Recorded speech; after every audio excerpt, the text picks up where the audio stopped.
Hello student, welcome to my YouTube channel Arihant lecture. बच्चों, क्या हाल चाल है और कैसे चल रही है आपके बोर्ड एग्जाम की तैयारी।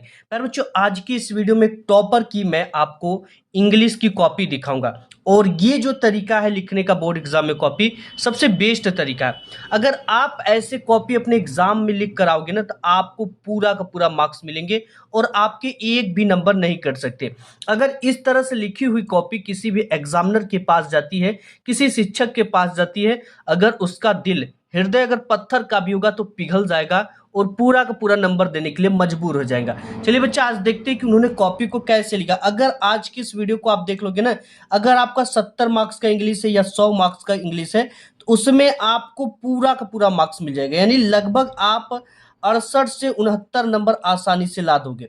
वहीं अगर 100 मार्क्स का है बच्चा, 100 मार्क्स का है, तो 100 में अगर इस तरह से लिख कर आते हो तो आपको ना 98 से लेकर 99 मार्क्स तक इंग्लिश में मिल जाएंगे। देखिए, एक कमजोर छात्र भी अगर ऐसे लिखता है तो उसके मार्क्स अच्छे आएंगे। सबसे पहले इसकी फर्स्ट पेज को हम पलटते हैं। तो जैसे फर्स्ट पेज को पलटते हैं, कुछ इस तरह से इस कॉपी को लिखा गया है। देखिए, first impression is last impression. Teacher को इंप्रेस कैसे करना है, लिखने का तरीका क्या होना चाहिए। देखिए, लिखना एक कला होता है और जो हैंड राइटिंग है, ये आपकी बोर्ड एग्जाम में महत्वपूर्ण जो है भूमिका निभाती है। और इसके साथ ही साथ कॉपी लिखने का तरीका क्या है, ये सबसे मेन रोल निभाता है।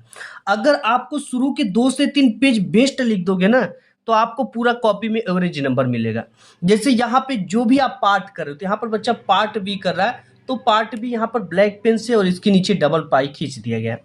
पार्ट बी में क्या है, रीडिंग है, तो यहाँ पे लिखा गया है रीडिंग।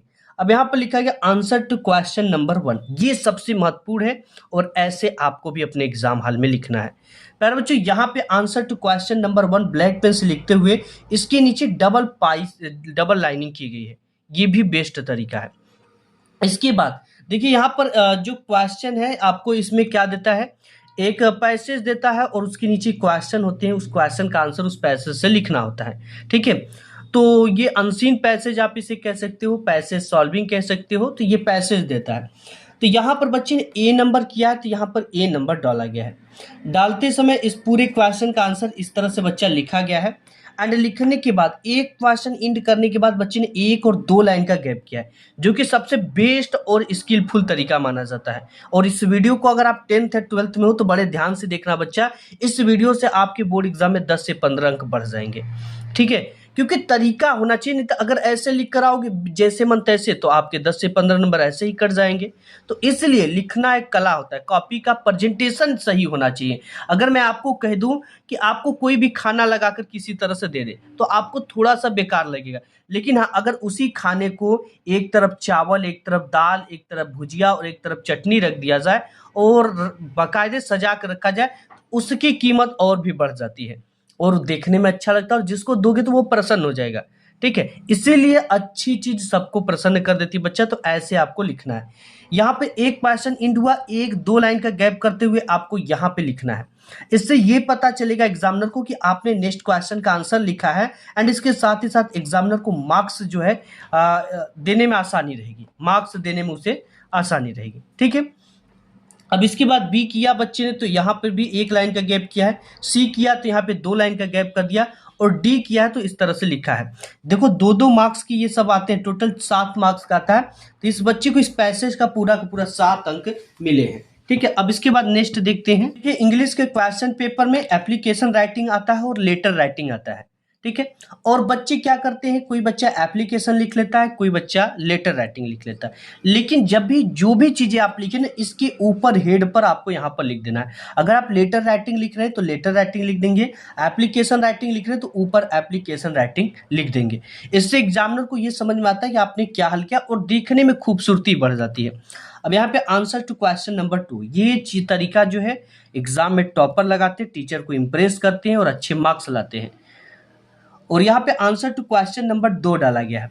अगर आपने अभी तक इस वीडियो को लाइक नहीं किया तो बच्चा एक लाइक जरूर कर देना। आपको मैं एग्जाम तक सब कुछ फ्री में देता हूं और आप एग्जाम में 98% लाओगे।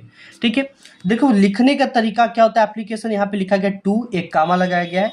ये जहाँ पे ये कामा एंड होता है वहीं से द प्रिंसिपल HBI कॉलेज, जहाँ पे ये कॉलेज है उसको लिखा गया है। और इसमें जो 4 चांद लगाता है बच्चा वो है इसका सब्जेक्ट। सब्जेक्ट देखिए यहाँ पे ब्लैक पेन से लिखी गई है, और सब्जेक्ट को जब भी लिखेंगे तो पूरा का पूरा चीज़ों को ब्लैक पेन से लिखेंगे। यहाँ पे leave of absence for 3 days, यानी 3 दिन की बीमारी की छुट्टी के लिए प्रार्थना पत्र मांगा गया है। अब यहाँ पे जो सर लिखेंगे टू के जस्ट नीचे होना चाहिए, और सर लिखने के बाद एक कामा लगाना है, ठीक है। इसके बाद अपनी पूरी बात लिखना है।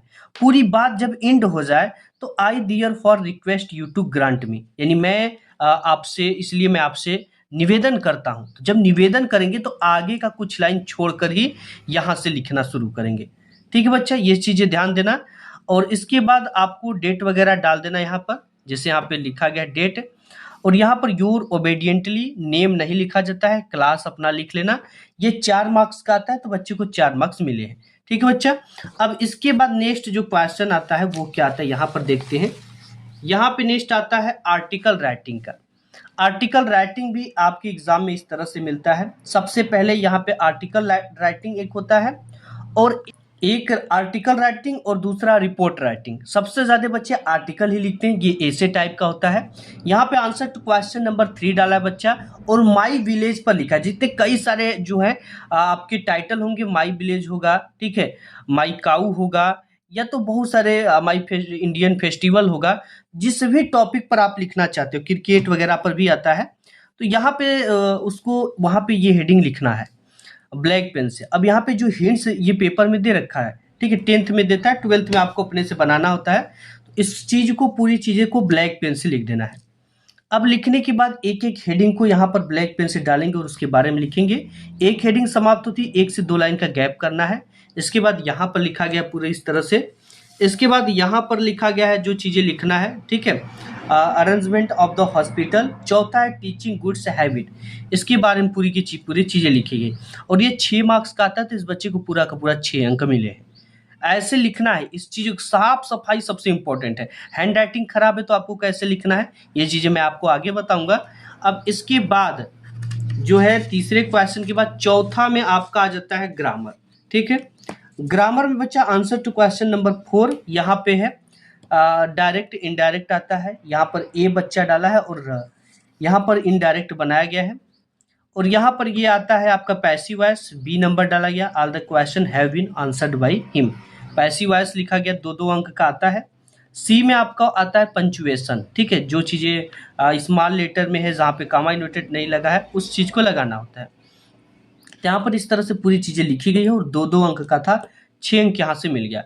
अब आपका आता है इसी में डी नंबर ट्रांसलेशन। देखते हैं उसको नेक्स्ट पेज पर बच्चा। यहाँ पर देखिए, यहाँ पर डी नंबर डाला गया और ट्रांसलेशन डाला गया, ये सबसे बेस्ट तरीका होता है। और देखिए एक चीज मैं आपको बता दूं, आप जिस भी पार्ट को शुरू करें, जैसे part A, part B, part C, part D है, या section A, section B, section C, section D है, तो सभी सेक्शन को आपको नए पेज से स्टार्ट करना बच्चा, इस चीज का ध्यान देना, ठीक है। और एक चीज मैं आपको बता दूं, यहाँ पे जैसे डी नंबर है, डी नंबर में ट्रांसलेशन किया गया, तो बच्चे ने यहाँ पे जो है शो किया है कि क्या चीज किया गया है। अब यहाँ पे पूरी की पूरी जो है हिंदी में आता है ट्रांसलेशन। जैसे यहाँ पे books are our best friend, ठीक है, जो किताबें होती है हमारी अच्छी मित्र होती हैं, इस तरह से हिंदी में देगा, उसका इंग्लिश में ट्रांसलेशन करना होता है। और ये 4 अंक का आता है, इस बच्चे को 4 अंक पूरा का पूरा मिला है। एंड इसके बाद आपका यहाँ पे आ जाता है लिटरेचर, ठीक है। लिटरेचर में आंसर टू क्वेश्चन नंबर 5, यहाँ पे 60 क्वेश्चन पूछे जाते हैं। 60 क्वेश्चन जो है आपके 3-3 अंक के पूछे जाते हैं। और यहाँ पे लिटरेचर इस तरह से देखो, जो भी चीजें करिए यहाँ पे शो करिए। देखिए बच्चे ने यहाँ पे लिटरेचर करा तो लिटरेचर शो कर रहा है। ये चीजें आपके जो है आंसर, जो क्वेश्चन पेपर मिलता है उसमें रहता है, ठीक है। अब इस चीज को आपको शो करना है। एंड इसके बाद यहाँ पे आंसर टू क्वेश्चन नंबर 5 डाली गई है, यहाँ पर इस चीज को लिखा गया है। 3 अंक का है तो कम से कम आपको 4 लाइन लिखना है, 1, 2, 3, 4, ठीक है। कहीं कहीं बहुत छोटा क्वेश्चन होता है तो भी उसको बनाकर अपने से थोड़ा सा लिख देना होता है, ठीक है। यहाँ पर बिल्कुल सटीक टू सटीक लिखा गया, इसलिए इसको नंबर मिल गए हैं। अब इसके बाद नेक्स्ट जो है 5वें के बाद आपका छठा क्वेश्चन आ जाता है। वो देखिए क्या आता है। छठा में बच्चा 2 लॉन्ग क्वेश्चन देते हैं, जिसमें से आपको एक अटेम्प्ट करना होता है। तो यहाँ पे आंसर टू क्वेश्चन नंबर 6 डालकर इसको इस तरह से पूरा पूरा लिख दिया गया। अब ये क्वेश्चन 4 मार्क्स का आता है, तो यहाँ पर लाइन देखो, 1, 2, 3, 4, 5, 6, 7 लाइन लिखी गई, यानी कि 4 अंक के क्वेश्चन में आपको 7 से 8 लाइन लिखना है, तब जाकर आपको पूरे के पूरे अंक मिलेंगे। ठीक है। और अगर आपकी हैंड राइटिंग खराब है, यहाँ से शब्दों के बीच की दूरी, पेन की मोटाई इतना रखिए, ठीक है। ज़्यादा बड़ा मत लिखिए, छोटा छोटा ही लिखिए। मिलावटी शब्द लिखने की ज़रूरत नहीं एग्जाम में, ठीक है। अगर आप सिंपल लिखते हो जैसे ये लिखा गया है तो भी आपको पूरे के पूरे अंक मिलेंगे। इसके बाद बच्चा आपको यहाँ पे नेक्स्ट जो आ जाता है 7वां नंबर। 7वां नंबर पे आपका आ जाता है आर्ट, वो पोएम राइटिंग करने के लिए 4 लाइन का कविता आता है। यहाँ पे आंसर टू क्वेश्चन नंबर 7, यहाँ पे पोएम राइटिंग लिखा गया। ये सबसे बेस्ट तरीका होता है। और जब भी पोएम लिखेंगे तो कभी यहाँ से स्टार्ट नहीं करेंगे, ना ही आपको ऐसा स्टार्ट करके अंतिम तक जाना है। आपको हमेशा बीच से स्टार्ट करना और बीच में ही एंड करना है। अब ये यहाँ पर 1 2 3 4 5 6 लाइन का लिखा गया, 4 ही का आता है लिखने के लिए। आप 1-2 लाइन बेसी लिख दोगे तो कोई इससे फर्क नहीं पड़ेगा। 3 अंक का है तो 3 अंक पूरा का पूरा मिला है। 7वें के बाद हम देखते हैं क्वेश्चन नंबर 8, ठीक है। यहाँ पे बच्चा क्वेश्चन नंबर 8 है सेंट्रल आइडिया राइटिंग। यहाँ पे आंसर टू क्वेश्चन नंबर 8 डाला गया है, central idea writing. Fire and ice पे लिखा गया है। सेंट्रल आइडिया हेडिंग डालते हुए इस तरह से पूरी चीज़ें लिखी गई है। 3 अंक पूरा पूरा मिला जितने का आता है, लेकिन इसमें कुछ मिस्टेक है, ठीक है। सेंट्रल आइडिया हेडिंग के रूप में रहेगा और इसके बाद इसको कंपोज्ड किसने किया है, ये इसमें मिस्टेक है, ठीक है। यानी इसके कवि कौन है। जब तक आप पोएट नहीं बताओगे तब तक कैसे होगा। लेकिन यहाँ पर इस बच्चे को जो है कॉपी चेकिंग के दौरान 3 अंक मिले हैं। कंपोज्ड आपको लिखना इंपॉर्टेंट होता है। अब इसके बाद 8वें के बाद 9वां क्वेश्चन है, जो यहाँ पे है आंसर टू क्वेश्चन नंबर 9। ये भी 60 टाइप का क्वेश्चन आता है, 3 अंक में आता है। देखो लाइन 1 2 3 4, 4.5 लाइन लिखी गई, यानी 4 लाइन कम से कम तो लिखो आप, ठीक है। इस तरह से ए नंबर किया बच्चा तो ए नंबर किया लिखा है। अगर बी नंबर का क्वेश्चन का आंसर लिखते हो तो यहाँ पर बी लिख दियो। ये सबसे बेस्ट तरीका होता है, ठीक है। अब यहाँ पर 3 अंक किसके मिल गए, 9वां क्वेश्चन का। अब लास्ट इसमें एक और क्वेश्चन आता है 10वां, ठीक। 10वां है कि आंसर टू क्वेश्चन नंबर 10। यहाँ पे कैरेक्टर स्केच लिखने के लिए आता है। यहाँ पे माटी टल्डा का लिखा गया है। तो यहाँ पर बच्चा ए नंबर डालते हुए इसकी पूरी इस तरह से लिखा गया है। और ये क्वेश्चन एग्जाम में 4 मार्क्स का आता है, तो इस बच्चे को पूरा पूरा 4 मार्क्स मिले हैं। देखिए इस तरह से लिखा गया है, कैसे, कहाँ पे फुल स्टॉप, कहाँ पे कामा लगाना है। और 1 2 3 4 5 6 7 8 9 लाइन लिखी गई। 8 से 7 लाइन 4 अंक वाले क्वेश्चन में जरूर लिखिए, ठीक है। तो इस तरह से आपको अपने एग्जाम में इंग्लिश की कॉपी लिख कर आना बच्चा। और इसमें जितने भी क्वेश्चन है वेरी वेरी इंपॉर्टेंट है, उसे तैयार भी कर लेना, ठीक है। वीडियो पसंद आए तो लाइक करना, अपने दोस्त यार में शेयर करना। मिलूंगा एक नेक्स्ट वीडियो में, तब तक के लिए धन्यवाद।